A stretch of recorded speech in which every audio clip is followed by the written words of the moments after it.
Buenos dias mga kasangkayan, maligayang pagbabalik sa aking munting channel. For today's video is related sa heat ventilation and air conditioning maintenance. Pero bago yan, pagkatapos muna ng isang maiksing intro.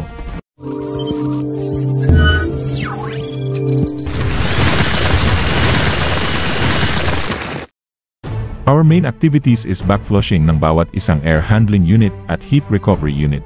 Sa hindi nakakaalam kung ano ang ibig sabihin ng backflushing, ang backflush ay pag-aalis ng mga namumuong dumi sa loob ng unit, katulad ng mga solid particles na kumakapit mga grasa at mga latak. Ito ang naging sanhi kung bakit dumudumi ang loob ng pipe na maaring ikasira ng isang makinarya, katulad ng mga air handling unit. Ang mga namumuong mga latak ay maaring makabara sa mga coil, dahilan para tumaas ang temperatura at hindi makapagbigay ng tamang buga ng lamig sa bawat designated na lugar na sino-suplayan nito.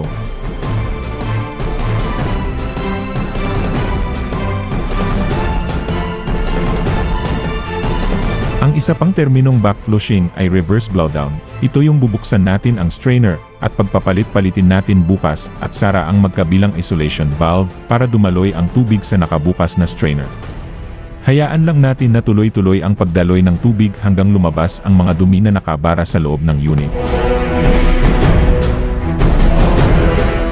Sa ganitong paraan, hayaan lang natin na dumaloy ang maruming tubig hanggat unti-unti itong lumilinaw.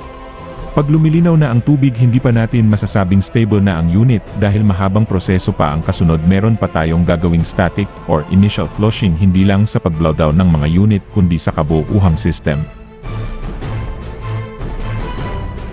Pagkatapos ng nabanggit kong initial static flushing, meron pang chemical passivation na mahaba-habang proseso ang dadaanan dahil pagkatapos ng chemical passivation, ang susunod na abangan ay ang dynamic flushing kung saan pagpapalit ng fresh water sa buong system bago ang final chemical passivation.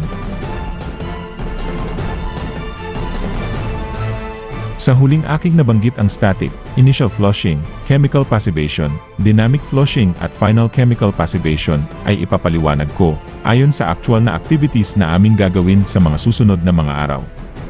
Dahil sa unang proseso pa lang tayo ang paglilinis at pag-aalis ng mga dumi na nakabara sa loob ng mga unit.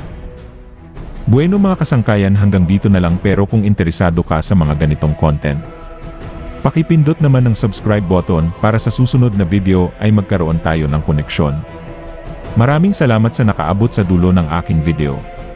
Hanggat sa muli nating pag-ugnay, gracias, adios.